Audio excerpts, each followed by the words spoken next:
Hello. The joint exam, joint application is over, and what next? Just few things before I go. I run you through this identification process. The first thing you're supposed to do is make sure you've upload all the attachments. If you are still unsure on like what attachment or which attachments to upload, what you can do is check the email sent to you um, after you submit your application. They will list the documents and the deadline for these documents. So you can check it from there as well.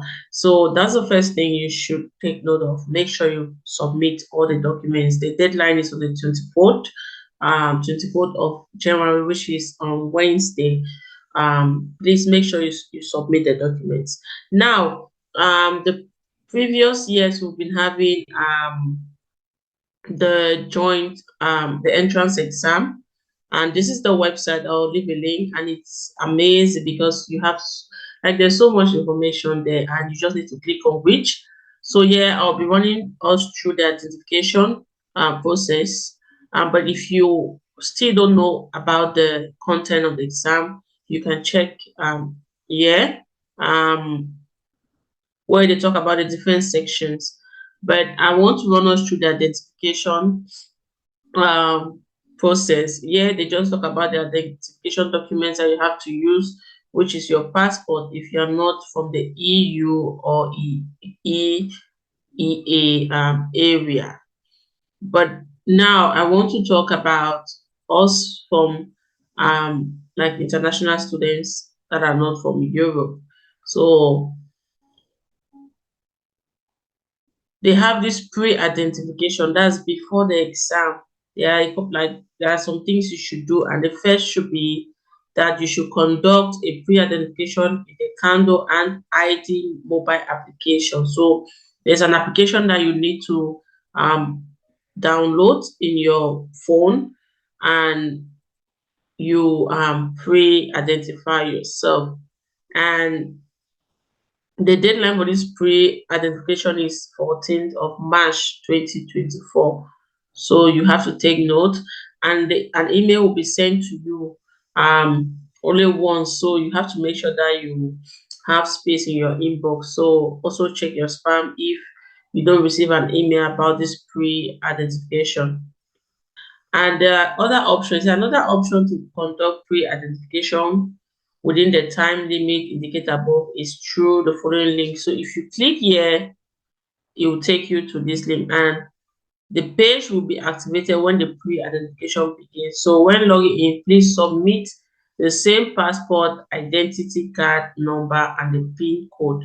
Remember, I talked about the PIN code as provided in your study info application.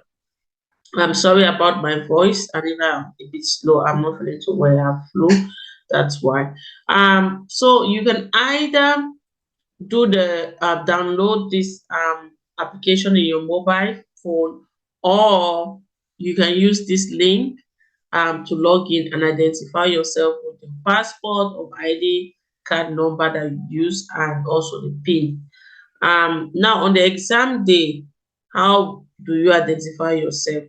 Says those applicants who have successfully conducted pre-identification will be invited to the exam.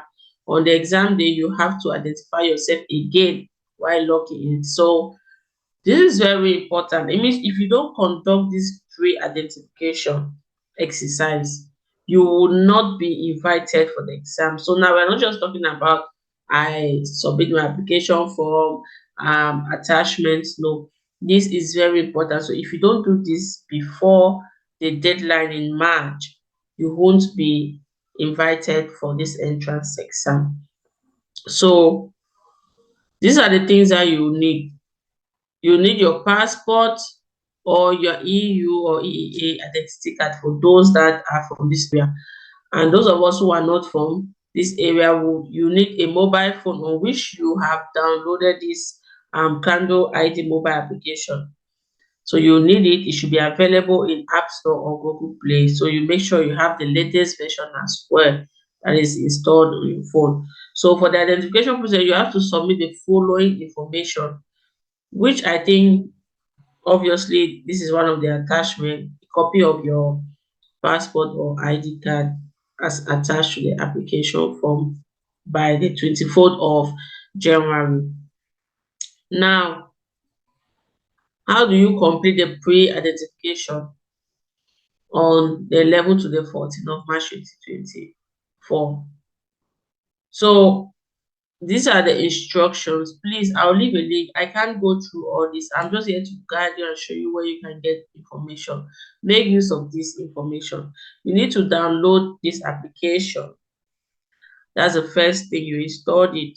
The second is for you to use the same passport that you registered in the condo ID whose number was already provided in your study. So the same.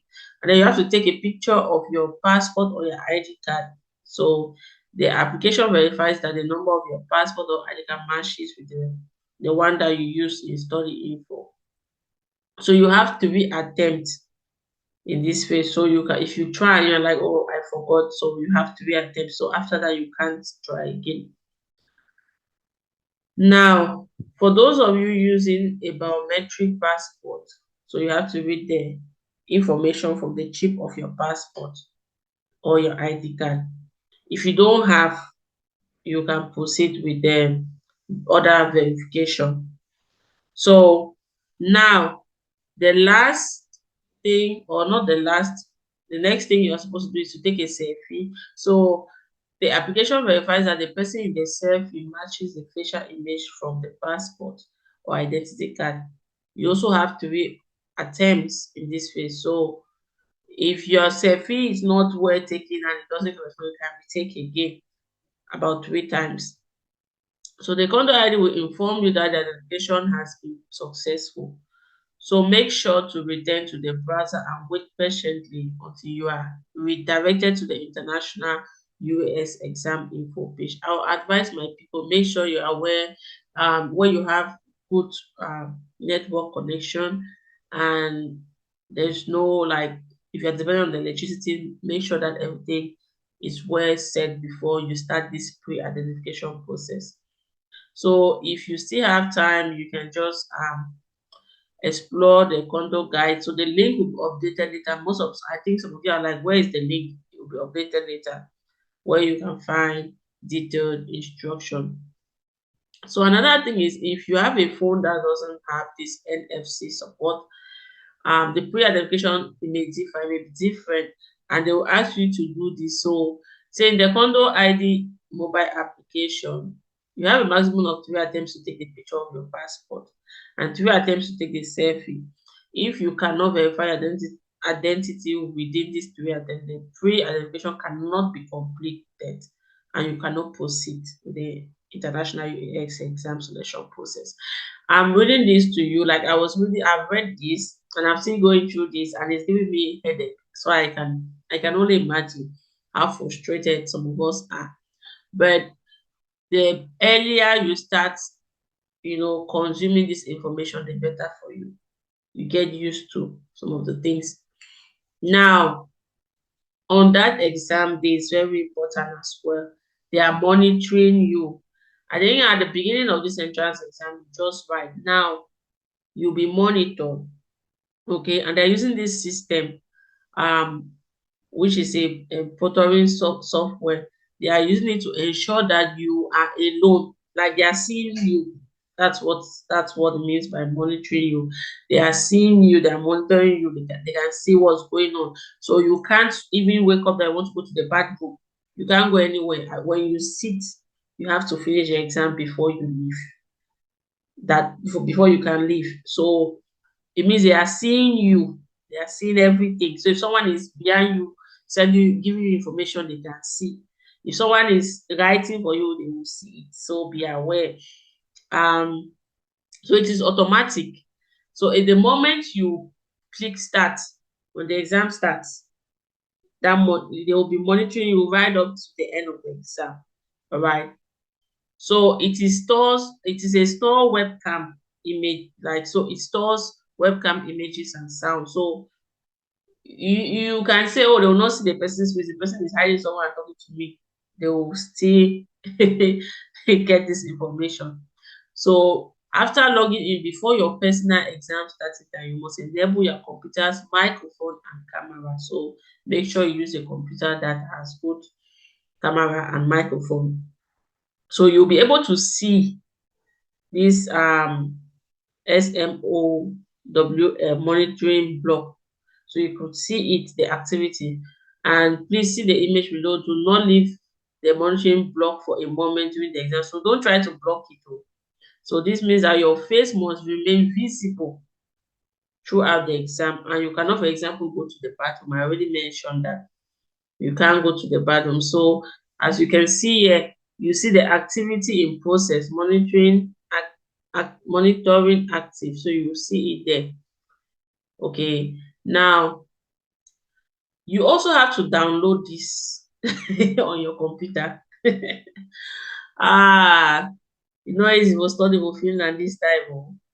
So to complete the exam, you will have to download the SMOWL extension and ensure that it is on throughout the exam. You cannot complete the exam in an approved manner without the SMOWL extension. So you can download it through, they have given you the link here. When you click here, you'll be able to download it on your computer.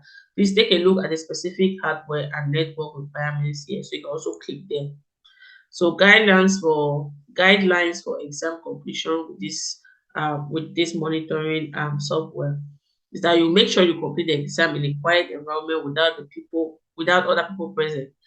And then you have to close all your programs and application, all browsers. So the only browser that will be open will be that of the entrance exam. And then you have to download this software and you have to put it on. And also you have to make sure that there is nothing blocking it. So for example, I'm using this. So for example, you see if I put my hand here, you can't see my face anymore. So make sure it's not blocked. It's visible, your face is visible. And also you make sure your camera is enabled and it works so that you can see your face in real time in the image. As I'm talking right now, so I can see my face. All right, even though I've shared my screen, but I can see my face. That's what they're trying to say. And your microphone too is on, and you have to make sure your face remains visible. I've talked about that. You can't go to the bathroom,